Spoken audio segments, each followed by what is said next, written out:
Hey guys, so it's been a minute since we've read what Biden has been up to, and Hope Never Dies. So I want to get back into it, and I'm going to just read 2 chapters back to back instead of splitting it up like I normally do. So we left off where Biden was answered the door and Barack Obama was standing there with the flowers he had left in the car, that Biden had left in the car after they dropped him off at his house.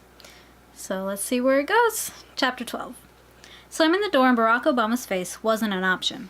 Or, it was, but it wasn't one that I felt like exercising. It was a nuclear option. I stepped aside. Come on in, Mr. President. He wiped his shoes off on the mat. Steve quickly followed. With the bouquet, Champ trotted behind them, sniffing their pant legs. Barack measured up the inside of our home with the narrowed eyes. Nice place you've got here, Joe. We were in the entryway. All he could see in the interior were... Bless you! Were twin spiraling staircases. It was a hollow compliment, if I'd ever heard one. They had gotten in a fight. I'm going to put some clothes on. Oh yeah, he was in his undies. You two can head on to the living room, I said, pointing down the hall, and make yourselves comfortable. I threw on a navy bathrobe.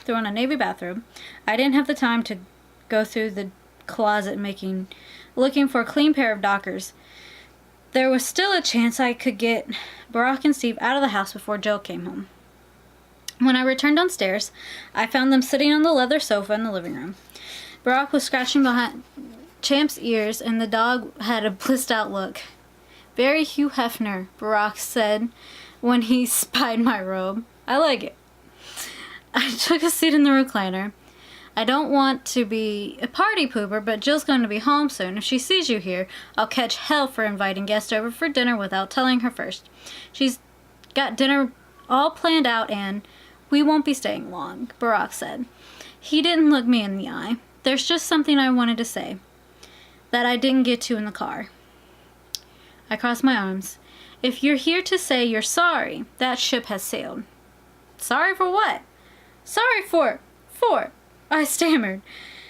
I knew exactly what I wanted to say, but the words were stuck on the back of my tongue. Sorry for...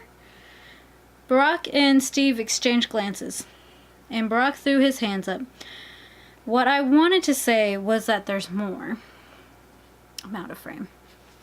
I need to grow an inch and it'll be okay. I'm not trying to scare you.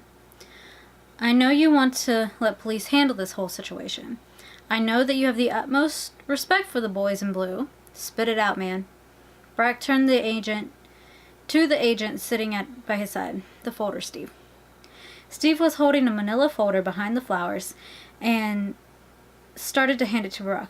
I reached out across the coffee table and swiped it from them. Inside, there was a sheaf of 8 by 10 photographs. They were all shots of a house that looked like it had been ripped apart by a pit bull puppy on adrenaline shots. I looked up at Barack. I don't understand. That's Finn Donnelly's house, he said.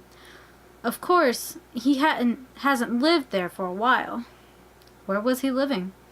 A no-tell-motel close to the railroad tracks, Barack said. Finn never said anything about it? I thought he was part of your so-called second family. They are so salty with each other.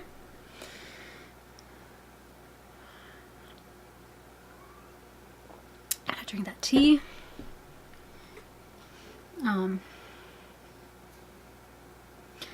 I say that about everyone at Amtrak, I said. With Finn, it was a bit truer than most. Finn started working at Amtrak the same year I started writing, 1972.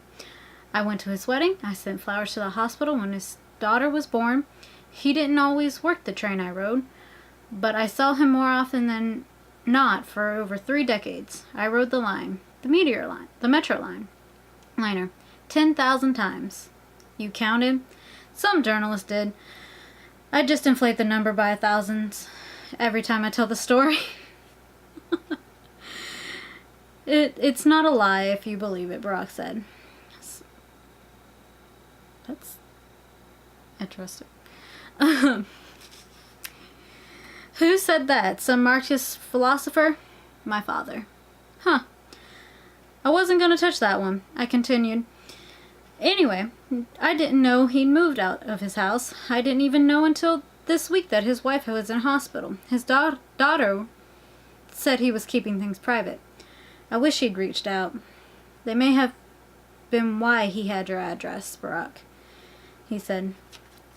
He needed someone to talk to or help him out with the bills. Some people are too proud for their own good. They should know that it's not a sin to ask for help. Barack's phone buzzed in his pocket. He ignored it and continued. As I said, Finn wasn't living in their family home. The house felt too big without his wife. That sounds about right, Barack said. So a few months back, Finn starts renting out their house to a young woman and her son. And the new tenants, they did this? I asked, raising the pictures. Barack shook his head. The kid's a toddler, but it takes more than a toddler to do this. The people have been model tenants, paying their rent on time, keeping the yard under control. Last night, they went to Finn Donnelly's wake. When they came back, this was how they found the place. Someone had forced open the back door with a crowbar, according to the officer who wrote the report. Anything missing? Tough to say. Doesn't seem to be, though. If I had to hazard a guess, whoever broke in didn't have any clue that the house was being rented. Does his family know? Finn's sister knows. So does his daughter. They're both staying in town for the time being. A Holiday Inn Express. Nice hotels, continental breakfast. So I've heard, Barack said. What's Lieutenant Esposito think? She doesn't think it's connected to his death. There have been a number of break-ins during funerals and wakes recently. Criminals are scouring the obits for victims and striking when no one's home. I read something about those guys. As far as Wilmington PD is concerned, this was just a run-of-the-mill burglary. That's not what you believe.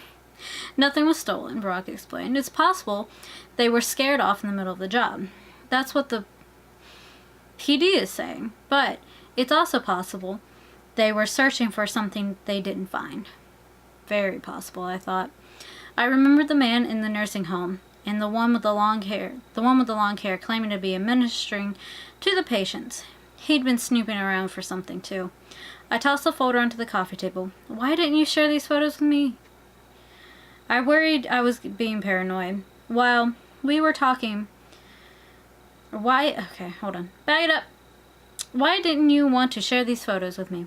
I worried I was being paranoid. While we were talking in the car, I realized that I shouldn't have had Steve follow you. It was out of line. It was wrong of me, and I'm sorry. So he knows the words. But after we dropped you off, I thought about it some more. I couldn't shake the feeling that I kept from you, and something would happen. I wouldn't be able to live with myself. The last thing I wanted to do was scare you without reason. Having said that, I don't buy the idea that the burglary and your friend's death are unconnected. I didn't buy it either. I decided there was no harm in bringing Barack up to speed. Detective Capitore was pushing the overdose angle hard yesterday. I would never say a bad word about our local boys in blue, especially Dan, who I've known forever and a lifetime. But something's been eating at me, and I haven't been able to put my finger on it until 20 minutes ago.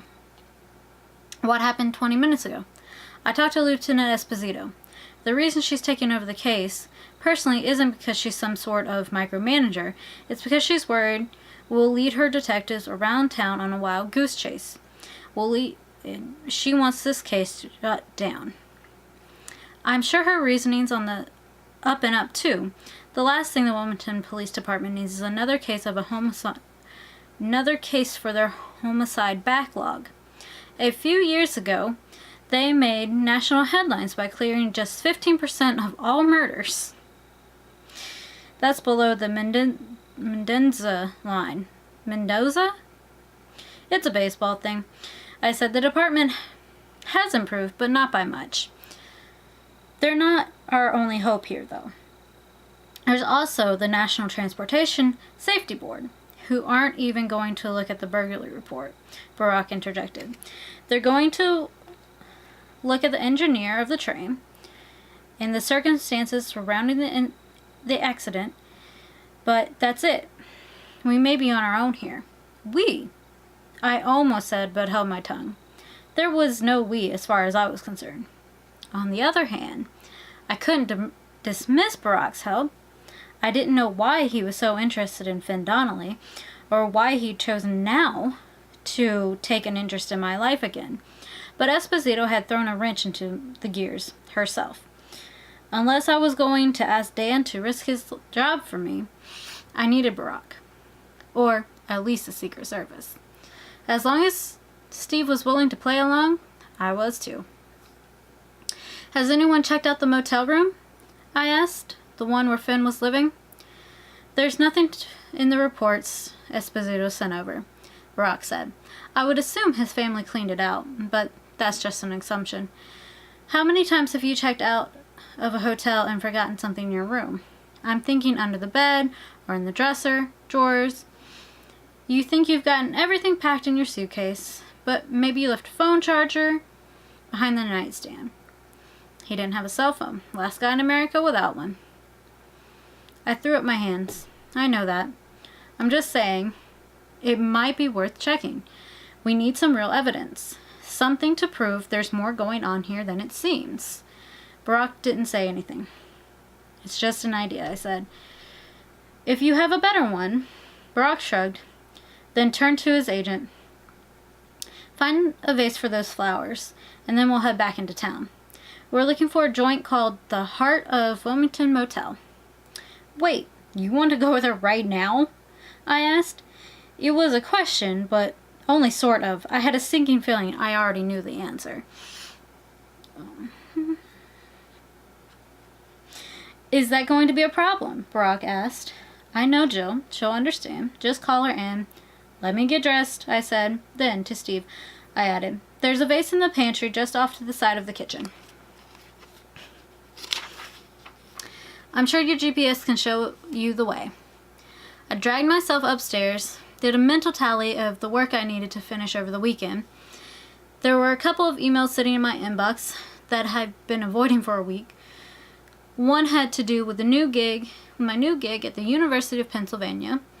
Another was about the Biden Institute, the Research and Public Policy Institute I had set up at my alma mater, the University of Delaware. All of it was going to have to wait. My SIG, or SIG, called to me from the closet. We were heading into the dicey part of town, possibly past sundown. I hadn't felt unsafe beneath the interstate, but that was then. This was now. The Secret Service agent would be armed. His SIG is his gun. BT dubs. I think it's like a smaller type of pistol, but I'm really not sure. It's described in like the second chapter. So go back and watch those. And catch up. Because we're already at chapter almost 13. Get on it. Alright. So I spun the dial to the safe, removed the SIG, and felt the gun's weight in my hand. Then I returned it. I realized I didn't need a gun. I wanted a gun.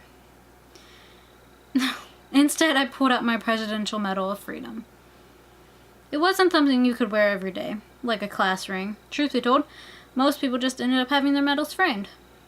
I hadn't, because I knew it'd be too painful to look at every day. It was a reminder of 8 great years. 8 wonderful, glorious years that seemed like a lifetime ago. I placed it on my desk. I called Jill while I was getting dressed. It went straight to voicemail. In the kitchen, I scribbled out a note, letting her know that I was out with Barack and that I'd fill her in on the details later. I glanced up from the clock on the microwave. It was 6:15 already. The earliest we could make it downtown and back during rush hour would be 8 or 8:30. It was conceivable I wouldn't be home until 9, past our bedtime. what is it like going to bed at 9 or 10 o'clock? What is that life? It sounds wonderful. I sign my name. Then underneath, as if it was an afterthought, I added, "Don't wait up for me." And that is chapter 12. So I'm gonna drink some of this tea.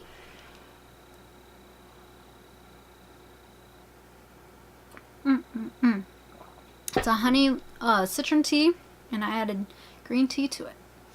It's good stuff. Good stuff. Ooh, that melatonin just kicked in.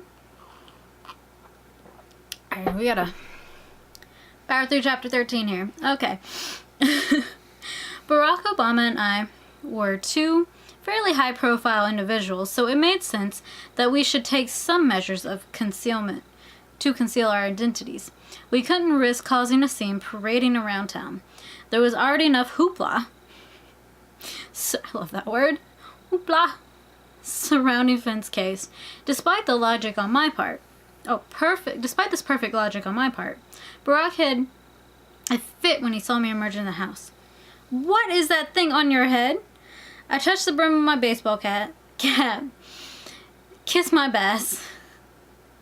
Could be bass. It blared with all it's just so funny. It blared with all the subtlety of the trumpet in your car, in your ear. There was embroidered bass on it, or bass. Oh, okay, bass. With its open mouth, ready to be reeled in. "It's called a disguise," I said. "Here, I got one for you too." I handed him the maroon cap embroidered with a large letter P. "Phillies, you know, since you're a White Sox fan, no one will ever suspect you." Barack said, staring at the cap. I put my aviators on, then smiled. "What do you think? Remember when you flew into Minnesota to interview for the VP slot?" He said, We were so worried people would learn about the interview, and you showed up wearing a plain denim baseball cap and the same sunglasses you're wearing now." It was a different pair. "Point is, nobody recognized you," he said. "But it wasn't because of your so-called disguise. It was because you were a senator from Delaware. Most people outside the Mid-Atlantic region don't even know where Delaware state lines are. Most Delawareans don't either. Don't know either."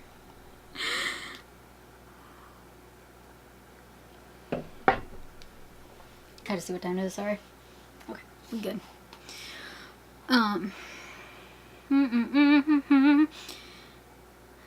I guess what I'm trying to say is whether we wear hats or welder's masks, it's going to be pretty difficult to avoid drawing attention. Plus, everybody's seen you in those glasses. You're saying I need to take them off to disguise myself? I said, whipping my Ray-Bans off. "How's that?" Barack stared at me. "You look like Joe Biden either way." "Forget it then." No. Wear them if it makes you feel comfortable." "And you'll wear the Phillies hat?" "We'll see," he said. "You ready to go then?" I dangled the extra key from my Challenger. She's sitting in the garage, begging to be let out of her cage. "Want to take my car?" "What's wrong with the little beast?" "May not be able to avoid attention completely, but we can be smart about it. I think that will happen if we roll up anywhere in that thing. Pull into a motel parking lot and people are going to stare." Says the guy dressed for a safari. I glanced down at my sandals, my blue chino shorts, and orange and yellow Aloha shirt. Barack had gifted me the shirt 1 year for my birthday. I called it a Hawaiian shirt, and he told me not to call it that. He explained that in Hawaii, they're called Aloha shirts. I did not know that. "I can go back inside and change." Barack held up his hand. "We just waited 20 minutes for you to change, Joe." He nodded at the Escalade. "As for the little beast, you have to weigh the benefits here. The body's been reinforced with military-grade armor. Its windows can withstand armor-piercing bullets. The shocks are so good, you can drive over a landmine and not spill your tea. Plus, there's a button you push, and it turns the exhaust into a flamethrower. Really? No, but that's damn near the only thing it doesn't have. I hit the button on my keychain and waited for the garage to dramatically unveil my baby. A neon green 2007 Dodge Charger TA. A throwback to the 1970s Trans Am series muscle cars. You weren't the only one who bought a new car. Barack's eyes opened wide. What did you do with your Stingray? It's at the beach house.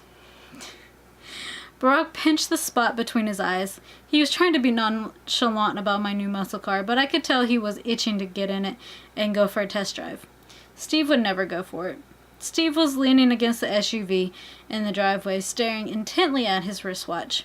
He had 2 fingers on his left hand, on the left of his Adam's apple, filling his pulse. There's plenty of room in the back for Steve. I slipped into the driver's seat and started her up. She purred to life. A real beauty, no denying it. Over the sound of the engine, I shouted, 3.6-liter Pentastar VVT V6 engine with 8-speed torque fleet automatic transmission that really gets up and goes. I gave her a little gas, and Barack jumped. Turn it off, he said. When you get her on the open road, she flies like Christ on a bike. What does that even mean? I nodded towards the little beast. What's the gas mileage on that? Back it up. Alright. No way, Barack said. There's no way. I nodded toward the little beast. What's the gas mileage on that thing?